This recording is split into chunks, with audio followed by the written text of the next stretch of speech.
Okay, everybody give us just 1 second. The other class is running just a little late. So Spencer's going to log in here in just a quick second.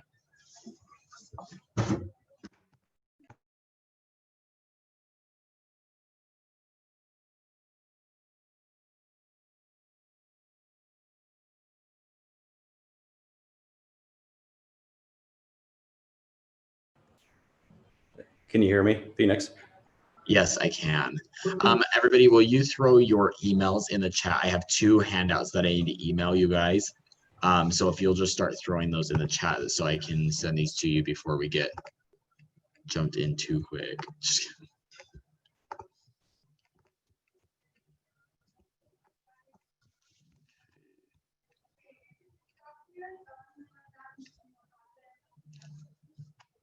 Social distance from me through your computer. Right. My influence spreads far and wide. Hold on.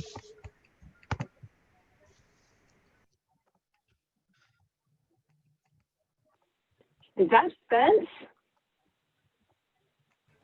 Morning, Desiree. How are you? Or I guess afternoon. I'm doing great. Yes. Good afternoon, Spence. Good to see you. Thank you, dear. You guys staying safe? Yes, we are actually. It's a little blustery today, though. Yeah, those are the southern winds, aren't they? They're pretty warm. Yeah, it is definitely warmer. I just don't want to have a repeat of all of the sugar house trees down and you know, fencing. I'm hoping it doesn't get too crazy. Right. Yeah, I haven't looked at the weather, but has anyone seen storm patterns coming in, or what is this week supposed to shape out like? Yeah, it doesn't look like it's supposed to get crazy, actually. At least in the Sandy area. I know it's a little bit different regionally. Like, yeah, it's going to be pretty mild, mid 40s. I don't see any snow in the forecast through next week, so. That'll be good. Okay. Yeah. Hopefully, I mean, I know COVID will keep restrictions down, but hopefully everyone has a decent Thanksgiving and travel will be safer than last year. If I remember right, last year there was a crazy snowstorm. Yeah, I rear-ended my cousin on Thanksgiving. That was. Oh no. Phoenix, so this is a pattern. Oh It's a pattern. Hey, so I just emailed everybody those 2 handouts. If you want to log in to your Gmail, it's going to come across in a Word document. You should be able to download it and open it. You can take notes through there as well, or you can take notes on pen and paper, however you prefer to kind of keep those things organized. But we are going to be talking just a little bit off of that sheet as well, just so you guys are aware. Okay, and then Spencer, you should be able to share your screen now. Let me know if it doesn't let you. And you're also muted. All right, 2 seconds. I'm adding this to the group. If anyone needs, there's my email in case you have questions afterwards. Sorry for the clicking. And then my cell number, so if it's easier to text. Desiree, you have my info, which is great, but Sarah, Suzanne, and Shelly, if you guys have questions moving forward, obviously Phoenix is a tremendous resource. He'll help you on that side. If it's title specific, or you just want to see what a closing room looks like or something very simple, please feel free to reach out. I'm here to educate as well as give resources, so do what you need. All right. Okay, guys, if other people join later, that's great. If not, we're good to go. Today will be pretty straightforward. Phoenix is gonna jump on with me at times to help clarify from an agent perspective and share a little bit of his knowledge of what we're going over today. So at any time, if you guys have questions, chime in. Phoenix, you know what to do. I'm gonna go ahead and screen share and we'll get up this little presentation. So let's rock and roll. All right. Question is, where did it go? All right, let's try this.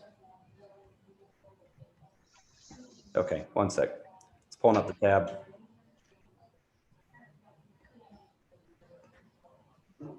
Here we are. Okay, here we go, guys. Move this little guy over here. All right. Can everyone see that okay? Did it come through? Yep. All right, awesome. All right, guys, welcome to Title 101. I am Spencer Luzak. I work with Real Advantage Title. Currently, as the marketing representative, I will be shifting gears, moving more to the escrow side of things. And for new agents, I'll explain what escrow is in a moment, in case there are words that don't make sense.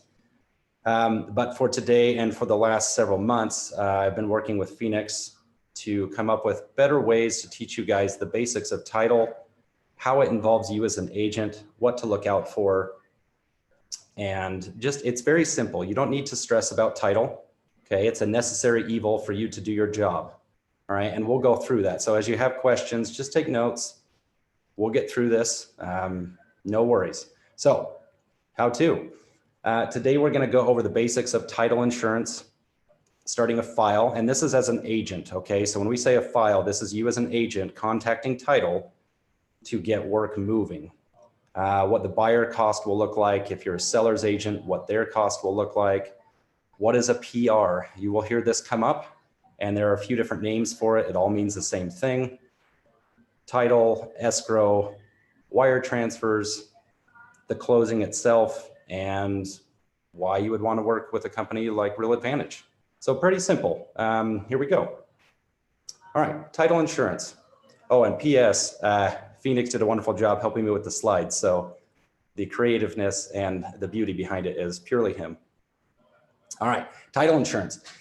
When you buy or sell a home, you have to make sure that the home is marketable, right? It has to be free from any past taxes, judgments, any legal issues that would come up that makes a house unsellable, right? Just like when you buy a new car or a used car, you would get a Carfax that tells you the history of the car. That's not everything about it if they replace the glass, but any major damage or things that would cause it to not be sellable.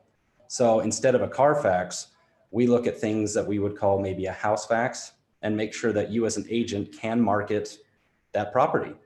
So you get title to make sure that it covers the lender. And we'll get into this. If someone is buying a home and they take out a large amount of money, the person that gives them money wants to make sure that they can pay it. If they can't, they need to be protected. So title insurance helps protect the lender in case there's a default on a loan. On the seller's side, the seller will have insurance that helps protect them in case, let's say title missed something or there was a legal issue that wasn't found and the new homeowner, the buyer, wanted to sue the previous owner. Well, the owner took out insurance to cover them as the previous owner. That way they don't go into a major lawsuit. So insurance is just covering people in case something happens down the line. Now, title comes in to make sure that things are clear, money is transferred properly, and you can actually sign and sell or buy a home. Any questions, or Phoenix, any other explanation that helps the agents understand it? The only thing I just kind of want to throw in there is typically you'll see that the seller is paying for what we would call like an owner's extended policy or the Alta title policy. So that is found in the Rep C, and you can read through that. But understand that like the title insurance is typically paid by the seller. And when you get a PR, you also get a commitment for title insurance saying, hey, we've gone through, we've seen this, we've seen everything about this property, and yes, we are committing to insure it. And so those two things I would say are probably understand that those are coming from title insurance, is your commitment for title insurance, and the fact that it's also located in the Rep C, talking about how the seller usually will pay for that policy. Correct. Agents on here, do you guys have any questions? I do. Regarding that? So Yeah, go for it. don't the buyers also pay for some type of title insurance? They do. So that's why I said there's a buyer side and a seller side. The buyer's side of it is protecting the lender. So when the buyer pays for a title policy, okay, you get a policy, that will cover protection of the lender. So your buyer, most likely, unless it's a cash deal, okay, they're going to have to take out a loan. So you find the lender, whoever's going to give them their mortgage, right? And when they take out a policy, let's say they take out or they get approved for a loan that's $300,000, okay? That's how much that they're getting loaned by the lender, and the lender wants to know that all $300,000 will be paid back timely. If it's not, there are complications. So what the buyer is paying for is a policy that protects the lender. So if they default and they can't pay their mortgage, right? That's where title steps in to help cover that. So there's not a lawsuit. Basically, you can't go after the buyer. That's where title comes in to help protect it. The lender will want their money back. So the buyer is paying for the loan policy or the lender's policy. Does that make sense? Yes, thank you. Yeah, that's a great question. Okay, so we'll go on to the next slide. And again, as they come up, we'll go through this. This is pretty fluid, all right? So from the buyer's side, right, you're starting your file. And what that means is, and Phoenix, jump on in just a moment. What this means is as a buyer's agent, right, you go under contract with someone, okay? And again, I'll explain it from my view and then we'll have Phoenix jump on.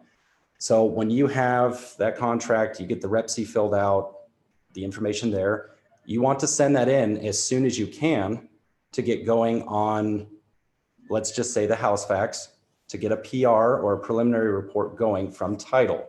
So you send the escrow officer, okay, and I'll explain the difference in a second. You'll send the officer at title, the Rep C, the MLS sheet. That helps them to know where compensation and things are being paid out. Buyer's full name and contact information. Those three things right there help a ton. And the reason why, even though it may seem like a lot at first, we can do a PR search or a title search before just with an address and a full name. But without the contract and maybe the MLS sheet or a buyer's full name, including the middle name and initial, if you have John Smith and you start doing a title background check, how many John Smiths are there potentially just in Utah? You might have a dozen at minimum. So it pulls up and we don't know exactly which John Smith it is. So we would need the last 4 digits of their social to be able to pull it. So if your clients ever get freaked out because we ask for more information, we're not doing it to go into their history. We need it to clarify they are who they say they are. So if you have that information up front, it's a lot easier for title to get things moving and not have to chase people down. So at least the Rep C and the MLS sheet would be wonderful, and the buyer's full name and contact information so they know if we reach out. It's a simple clarification. Phoenix, do you want to elaborate a little bit under contract, addendums, things like that, what that means from your side of it? Sure. So, and first off, if you guys are using a transaction coordinator such as Corey or somebody here in the office, typically you're just going to be sending him the Rep C, him or her the MLS sheet, and they kind of have the communication with the title side. So be aware of that. If you are using a transaction coordinator, you know, maybe make sure that you're having that conversation of, okay, what do you want me to do? What are you going to do? But if you are going to be, you know, coordinating your own transactions, this is a great kind of flow chart on how to use this. So I want to like kind of, so the title will use every addendum, Rep C, all of the information, right? Like they're kind of organizing the transaction from start to finish, because they have to record. So anything that has to do with the transaction pretty much needs to go to title. Addendums, you know, whether it's an FHA addendum, those kinds of things, those all need to be included. Escrow instructions, that's going to be, you know, if you're taking a commission, I think it's called an ectomy. a commissionectomy, I think. I hope that's what it is. I hope I'm not butchering that. But if you are, taking from 3% to 2%, and again, title is using the MLS sheet to see what it is that the buyer agent is getting paid across the MLS. So if it's not 3% and that's what it was advertised, there needs to be escrow instructions to say, hey, I'm cutting my commission to 2%, signed by both brokers, blah, blah, blah. And any other files for closing need to be sent over to title. In your closing documents, you need to schedule your own closing. Correct. Don't wait for Shanice to be like, hey, when is this going to close? She's not going to do that. You got to call, you got to set it up. And then your buyer and seller statements get sent to the brokerage with your check. And if you ever want to look at those, they're in your command file under the closed documents once everything's been processed. And that's what the broker will use when he reviews your file. So those are like the four kind of different points of the transaction that I feel like are important. Do you guys have any questions about what you should be sending or how you should be organizing some of these things when you're sending them over to your escrow officer? Perfect. Okay. Pick your title person before you go under contract. Know exactly where you're sending all of these documents. And the one thing that I did not add on here, when you are starting a transaction, you need to give your lender the title people information, and you need to give your title people the lender information, because they're going to be communicating as well. So, as soon as I'm ordering an appraisal, it's like, hey, Mark Tucker, I'm using Shanice Allred for title. Here's her contact info. And I do the same thing with Shanice. So make sure that you really are establishing all of those communication points. But like Spencer said, the more information you can give at the beginning, the easier it's going to be. There's not going to be any problems. There's not going to be any questions. So if you can include, all 4 or 5 of those things when you first are starting your file, I definitely recommend doing that. Agreed.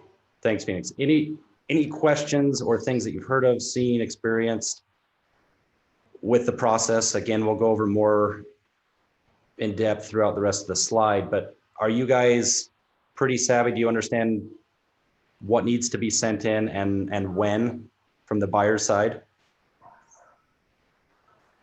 I'm going to rely on my transaction coordinator in the beginning. No problem.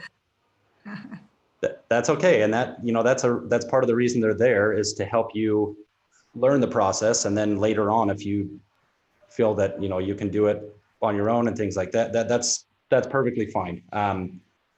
It's just nice as an agent to understand a little bit what's going on, even if you're not fully involved on it. So if there is a kink in the system, you can talk to them and say, hey, where's the bottleneck? So I know where we stand. And that's pretty much what today is. So you can visually see what needs to be done when. Suzanne, I would recommend, if you're using a transaction coordinator, like I said before, have that communication of like, okay, this is who we're using for title. This is who we're using for lender. How do you want me to send documents? How do we want to do this? It is still your job to make sure that addendums and that kind of thing are sent to the lender and the title company. I did run into an issue with my transaction coordinator once where stuff wasn't being sent to the lender. It was a miscommunication on my part. So if you're going to use a transaction coordinator, just make sure that you guys are kind of setting up how you want to work together up front, just as from experience. Great, thank you. Okay, great, guys. We'll keep going. Next will be from the listing side. All right. Similar, but there's a few differences here. Tends to be a little easier as far as what you send in. As soon as you go under contract, you want to send that information over to the escrow officer so we can get a file started. Some people will get a listing and they'll sit on it for a couple days, not sure what they need to do or get more information, and they wait. But what they don't realize is the sooner you start getting a title search done on that property, the sooner you know if you're running into any issues that have to be taken care of before closing.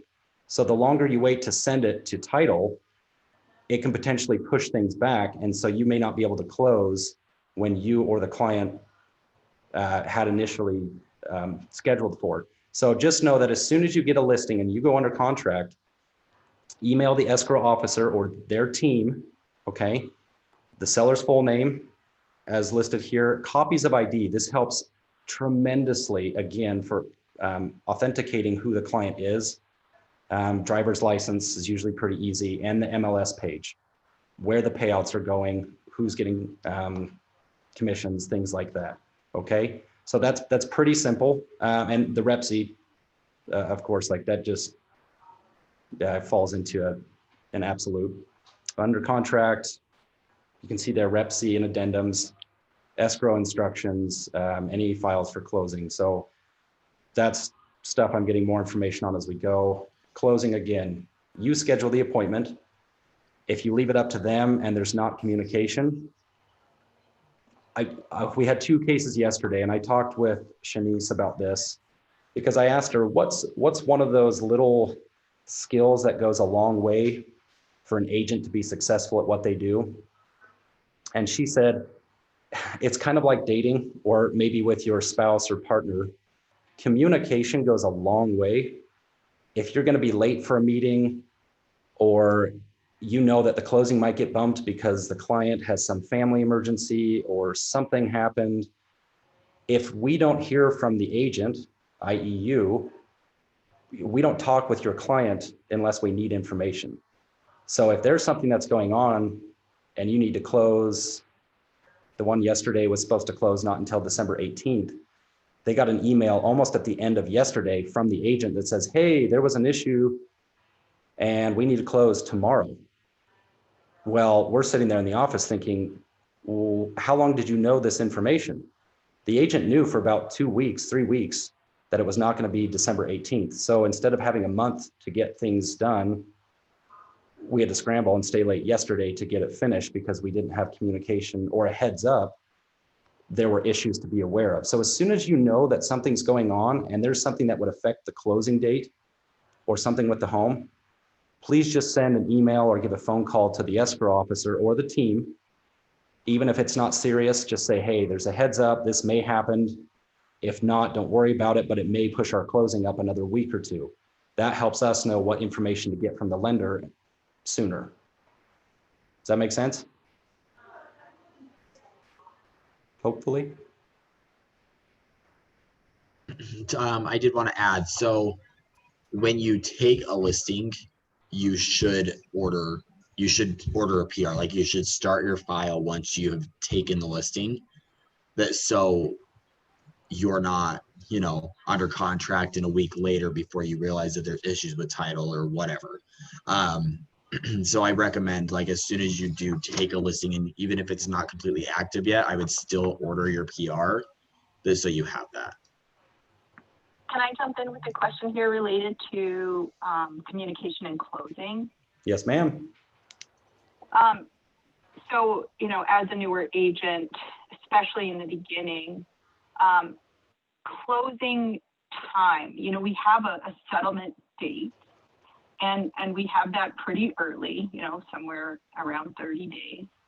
But scheduling closing time with clients, is that something that we can lock down with the title company from the beginning and then change timing if we have to? Because I know things get very busy with title companies, schedules fill up. And in the situation that, we're scrambling to the finish, sometimes the timing of closing hasn't been set. Are we allowed to schedule that time early? Yeah, that's a great question, Desra. I'm going to check in with John and Shanice a little bit more on that. One, because I don't want to speak for them. It's, that's their timetable. However, my gut instinct and what I think might be the correct answer, as soon as you understand what the client wants to do, when closing might be, and you have a pretty good feeling about it, I don't see why it would not hurt to schedule it with them, just to be on the radar and say, our client, maybe they're moving from out of town, maybe it's a military move and they have to get here by the end of the year. If you know that, that's where you can speak with them and say, look, they're planning on this. We're fairly certain, but it may change. That's the nature of life. I would say call them to get it on their schedule.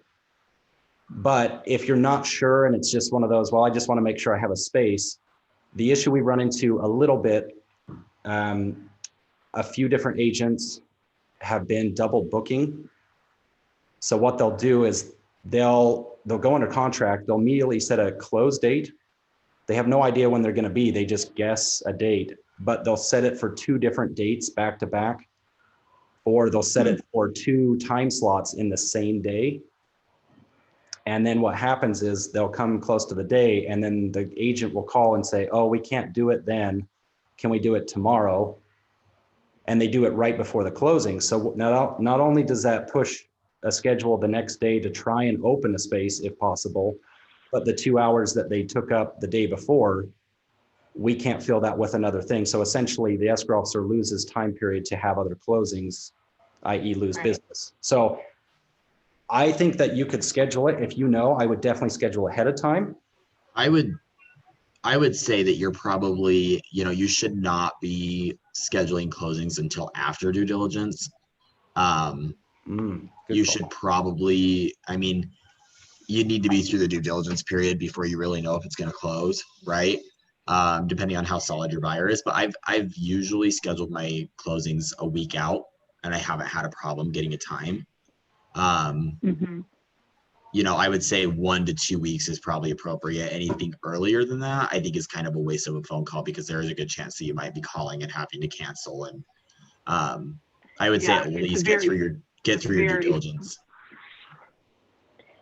Yeah. The other piece I think is confusing as a new agent, and maybe you can give some insight here, or will do, is that, how do I communicate with title? I'm using a transaction coordinator, but I'm also communicating with title some.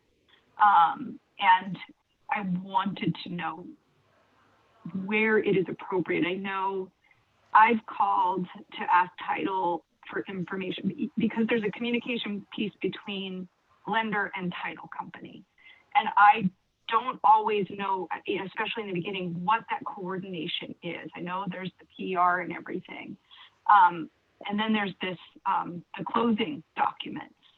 And, who's communicating what to my client, the person who I'm representing.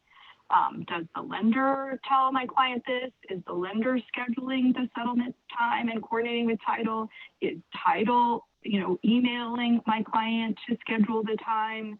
Am I calling title? Or, I've been in a little bit of a loop with, no, lender does that. No, that's title, and I want to make sure that I know what title does and what I should be communicating with. That's a great point, Ezra. I'm glad you brought that up because that seems to be, lack of a better word, communication breakdown. Who speaks to who? You never want to point fingers to say, oh, that's their job. Although we all have our own roles and responsibilities. I don't see always a clear delineation of who is responsible and when to talk. I think Phoenix will have a little bit better grasp going through the process, but I do know that there are specific times and items in which title will talk to the lender when they reach out for information. There are times when the lender will have to reach out to us. And then if they have to talk to the client, or if title has to talk to the client, it's usually because we're chasing down information. But typically, from what I understand so far, escrow officers will tell the agent if they find something on title that needs to be cleared. And that's title's job to clear all of it. But there are items that they will say, hey, will you tell your client they have a judgment or a lien or something here? We need more information in order for us to clear it. And then it's the agent's responsibility to work with the client. But let me get back to you on some of those. Phoenix, if you have some more specifics, I'm writing this down so then I can get a direct feedback from our escrow officers to understand how that chain works and when. I think it's good to ask, who is talking to who, but remember, like, our job is to facilitate, right? Our job is to facilitate the transaction and get it to closing. whether the lender and the title person are communicating or not, you should be communicating with both parties as well. So I would say, lenders, title are very reactive roles. They're not going out there and finding a reason to call you, right? They're all super busy. Every lender is super busy too. And I think that what you see is if there's an issue, they'll call. If there's a problem or a concern or, hey, we're good to go, they're going to call. Aside from that, I wouldn't rely on anybody but yourself to get all of the details in order. You definitely are the one that should be scheduling your closings for sure. But having that communication and setting a time that so title knows that they need to be reaching out to the lender and the lender knows that they should be reaching out to title to get closing docs and that kind of thing in order.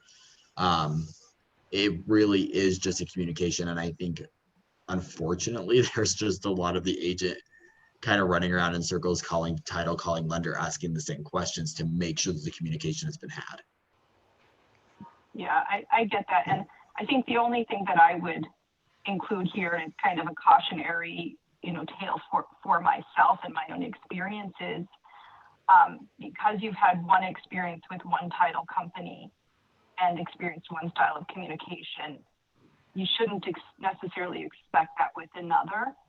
Right. And so just really have that conversation and understanding, like you mentioned, Phoenix. I think I've fallen into that trap a little just by, okay, well, this has happened at this title company, I should expect this at another, and it's not the case. Yeah, totally. Because I noticed that, right? Like there's some lenders that prefer to email me. Mark Tucker, we don't really email, we call, right? I would say with Real Advantage, especially with Shanice, like if you're using Shanice as an escrow officer, she loves email. Because if you're asking a question, Angela can see that same email and she can answer the question. Or, there's a couple different eyes on one piece. And so I would say, for questions regarding escrow and the file, you should be emailing, and you want it in email anyway. But to schedule appointments and closings, that's typically I call. Is it Elizabeth? Elizabeth's the front desk. Yes, that's who I call to schedule. So each title company is different, and it's kind of going back to like the transaction coordinator conversation, right? Like have that communication up front of like, how do you want to work together? How do you want to communicate? Because we do that with our clients too, right? When we first are, working with them, it's, hey, how do you want to be communicated with? I think we should be doing that with the people that we're in business with, title, lender, home inspectors, etc.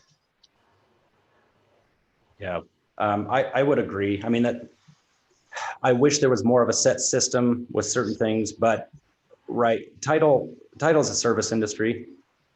I mean, this whole real estate thing, it's service, right? So it's basically, I appreciate when people call me, but I appreciate when it's a quick text. If it's an answer I can get to right then. Everyone has a different style. So honestly, you talk with them and just say, hey, do you prefer this? Not that you have to cater to everything the escrow team prefers, but if you also let them know, just say, hey, I'm used to calling, but if I send you a text, can I expect to hear an answer, or is an email the best way for you to get back to me? And they'll let you know.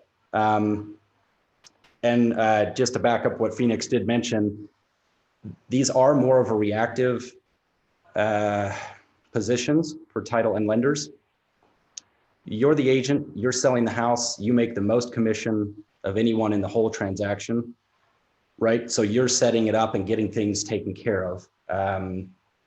If there is something going on with title, that is their job, our job, to make sure that you're aware of it.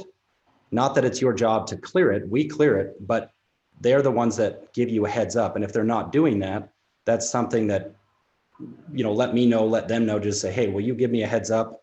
That's their job, because then if you need to do something, you do it. But if you don't hear from them, typically it's because there's nothing to worry about until you get to closing. But if they're also waiting to get docs from the lender because the agent hasn't given them enough information or something hasn't gone through, escrow is not in the position to be chasing down your client or you to get information to send to the lender so then we can do our job. So the coordination and everything, the action side is mostly on the agent. And then obviously communication is where, you know, the breakdown tends to happen. So it takes a minute. Every agency is going to be different. It's more of a personality thing. Who do you like to work with and who do you like to talk to, how they do business? Any other questions before we go to the next one? Nope. Okay. All right, guys. So these are some of the basics. We can cruise through some of them. The lender's policy, again, Suzanne, I think you asked this question. Someone did. What are they paying for? What are you paying for in title? The lender's policy, right, is based on the amount of the home purchase. So again, let's say you have a $500,000 home and they get what, 450,000 or 80-90% is what they qualify for. Then based on the amount of the home, the purchase, the loan amount, that's what we use to then, we have these little scales, or essentially it's their rates set by the state. Like our underwriters will create this policy amount. They send it to the state approves it, okay? So the policy is not something we can budge on once it's approved by the state. And based on the home amount is where the policy falls in. And I can get you those. So when you look across the sheet and you look for a lender's policy with full coverage and you see the amount of the home, it will give you a price on there of how much the policy will be for your client. So that one's pretty straightforward. Closing fee and CPL. The CPL is a $25 fee. It's just a set across the board. It's a protection letter saying that the home is insurable and that, you know, title is doing its job. But because we have to create that and send it in, record it, there's a very small nominal fee. Okay, so the lender's policy plus the CPL, the closing fee is, you know, whatever escrow is going to make on that. Typically it's standard. It will range from 200 to maybe 400. Shanice right now, I think for buyer is 400 even. And that's where there's a little bit of the negotiation that if they have to do something, they can lower that cost slightly, but there's a federal regulation that does not allow title to do business for less than our operating cost, right? No one wants to work for free, but if we're taking all of our fees and everything down to the point where no one makes any money, that's also a point where we violate regulations. So there is some adjustability, but it doesn't come in the policy. That's set by the state. So typically when you're getting adjustments, it's because the officer is taking money from their own pocket and saying, okay, I'm helping you out. I'm willing to take less money. So be aware that's where it kind of comes from. So if you're like, well, why are the policies so high? That's where the underwriters come in and you can shop around and use different underwriters in that process. So it's not like you're stuck with one thing. That's where you want to kind of do your due diligence, see where people are at, see what the pricing is, see what the closing fees are. That's where you get a quote. At the very bottom, you have recording and document fees. It is $45 a document. And for closing, there are usually 2 documents that have to be sent in to the recorder's office, right? So you can do the math, $90 for recording and documents plus 25, you're at 115, plus whatever the policy amount comes out to be. If you do those things, that would give you a pretty easy rough cost at what you'd be looking for policy on the buyer's side. Obviously you can call in and get a quote, but if you want to do some rough math and get it to them, it's pretty simple. So, and I can get you those, the tables, the charts on the policy rates. So as long as you have those, you can add the rest up and you can give someone a pretty fast, quick, and accurate number without having to call the escrow team and get the quote from them. Any questions or issues you run into with getting quotes on the buyer's side? Not so much. Hopefully I'm not lagging too much. Okay, seller's closing cost, even simpler. You have the owner's policy, okay, and that's what the seller pays for. Now, we will go into something in a minute. Know that 90% of the time, owner's policy in the state of Utah is always paid for by the seller.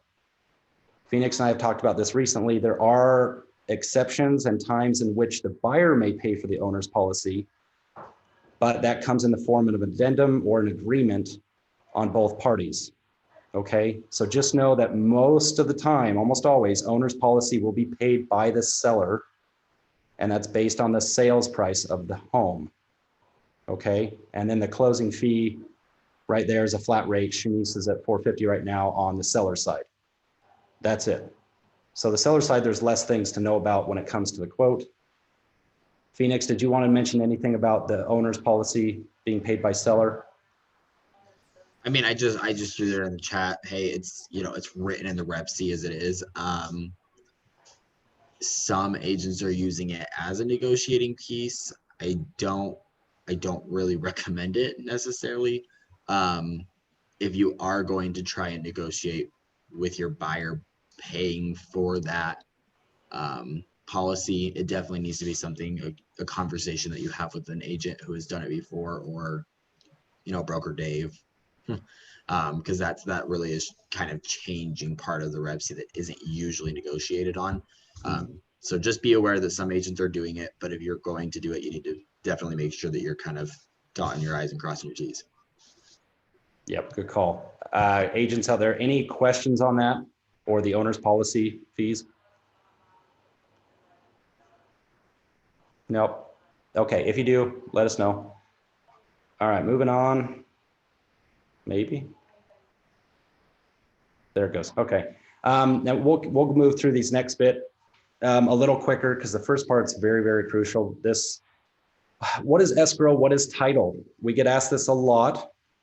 And I'm sure that even if you've had a few transactions, you're still asking the question. In Utah, the escrow function and the title function are under the same umbrella. So the title company, Real Advantage Title, we have the title plant, which does all the searching. We look at the recorder's office, the taxes, anything that's outstanding. They're doing the hunt and the search to figure out what's going on with the property, okay? The escrow team, who you as an agent will deal with and talk to 99% of the time, they handle the funding. They make sure the title is clear. So when they get that file that you sent in, they send it to title. Title does all the searching. They send it back to escrow, not directly to you. The escrow officer and team will look through the file and see what issues or red flags are there. That's where they typically will notify an agent what's going on, and they start working to clear the title, okay? So they are the ones that will be at the closing office or the closing table and signing the documents with your client. They are the ones that communicate with the lender when they need to. The title plant is strictly on the searching side of it and getting everything typed up and things of that nature. So when you send in and you're asking for a PR or a title commitment or a title report, all three of those technically mean the same thing, but you need your preliminary report back. Title plant is doing the search. They give it to escrow. Escrow will then tell you what's going on and send you the copy along with a plat map.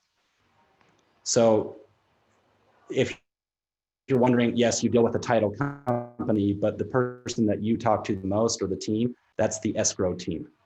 Any questions? Is it clear as mud? Hopefully.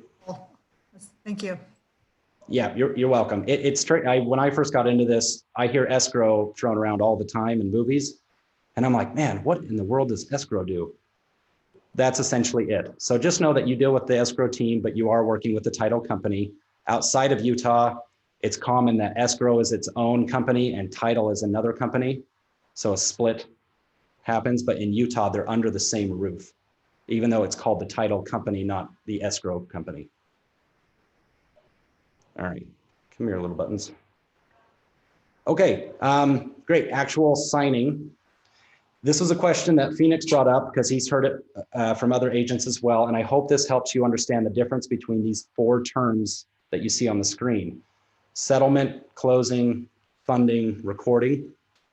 Okay, they technically happen all around the same time, but when you hear the word, just know that what this means is a settlement is you're on the way to signing. You're going to sign, you've scheduled a closing, okay, like you're getting ready for settlement. That's the actual signing, the buyer and seller.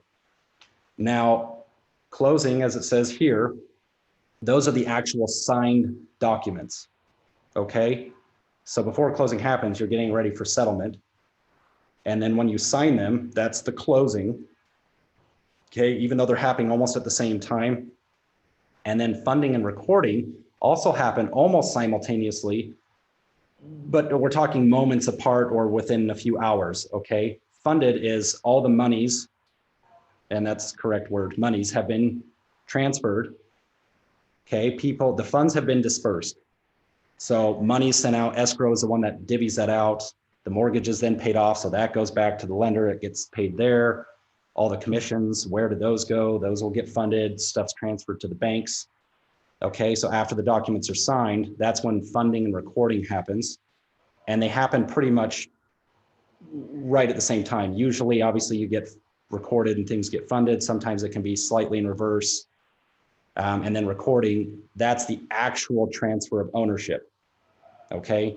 The county records are then set and they have to record on their end, which obviously we're dealing with the county and the government. So when we send all of the records over for them to record, they might be backed up. So it might take an hour or two for them to actually record it in their system. Okay.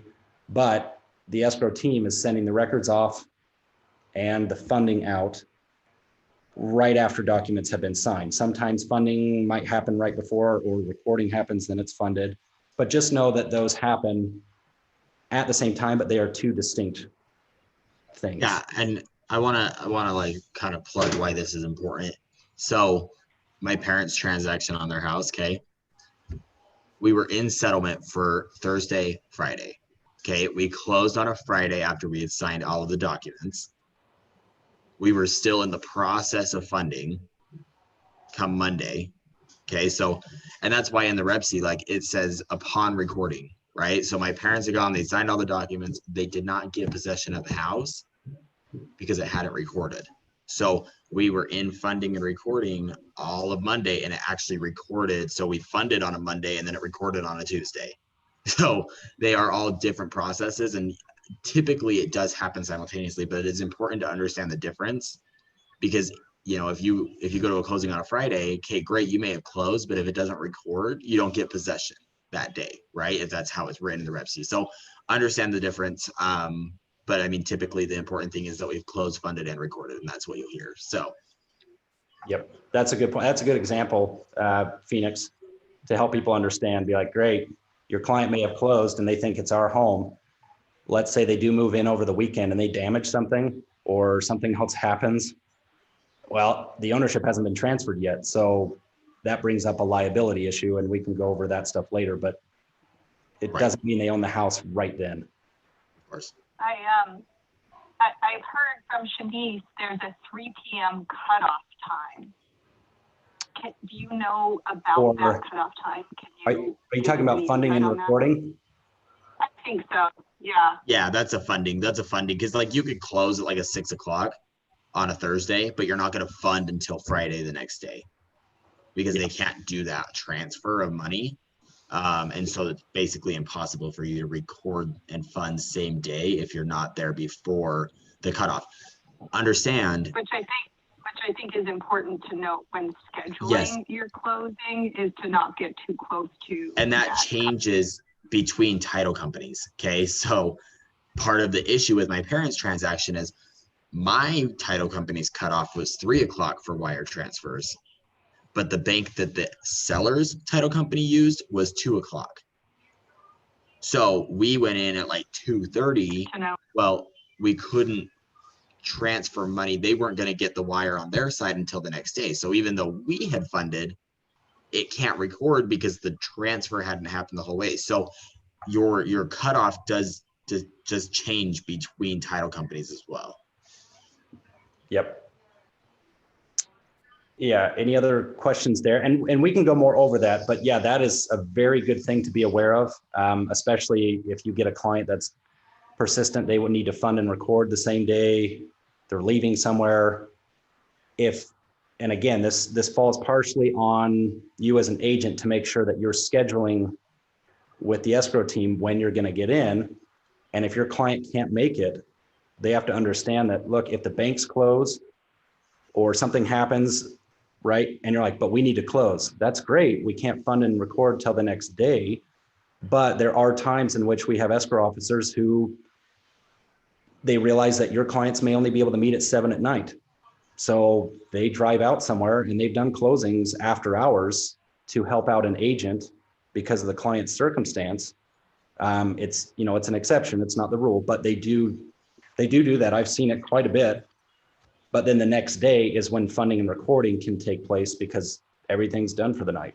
So you can educate your client on the difference there.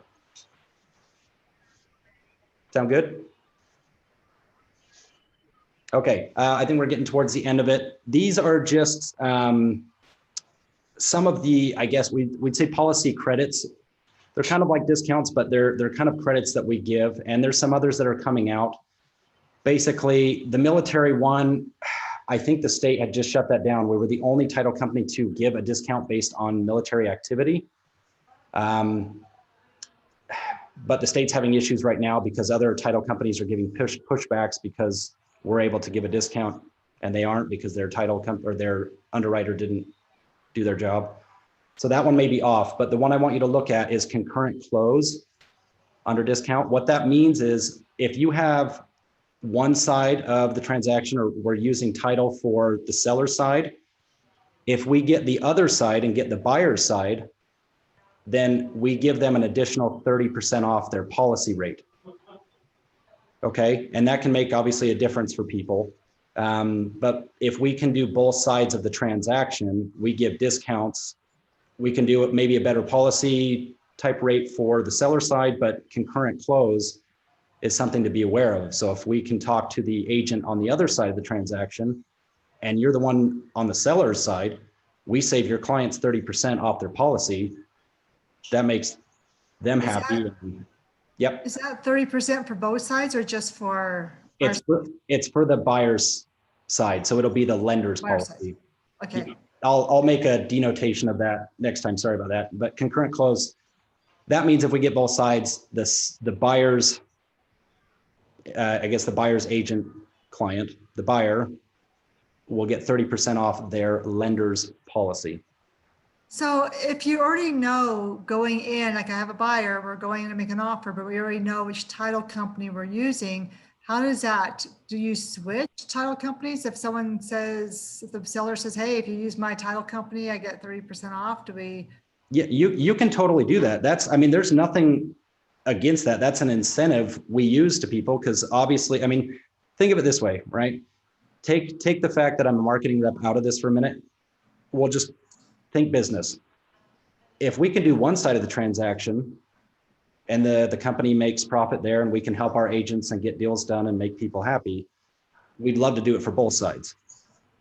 So something we were able to work out with the state is if we can do that, which is a concurrent close, getting both sides of the transaction through title, then one of the credits that we can offer is 30% off for the buyer's side.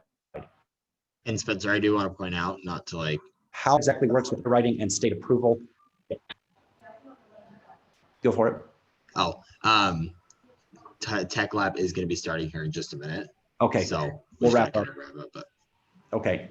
But yeah, that's something you can do. And we love to be able to reach out to the other side, or if you talk to the other agent on the other side of the transaction and say, hey, look, you know, if you can do it there, we can save your client this, or our client can save that. We could speed up the closing. We can talk more about it later, but that's something to be aware of. The other thing that I want to mention today is think about who you want to work with. Communication. The policy rates are obviously a big thing because that's money. Everyone likes to save money, but we are the only company in the state that owns our own underwriter that serves only us. It gives us access and communication on a faster level and can get things done where other people may have to go through a lot of red tape. We can go over that more later, but just know that we're here to do the best we can and educate as we go. So we'll get to that later. Phoenix, thanks so much for helping out. Guys, if you have questions, my email and cell are on the chat. Feel free to reach out and we can get you copies of information and go from here.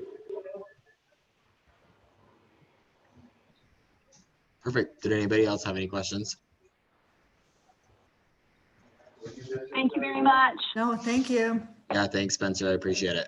No problem. Have a great day, guys. Take care. Yeah, see ya. Bye. Bye. Bye.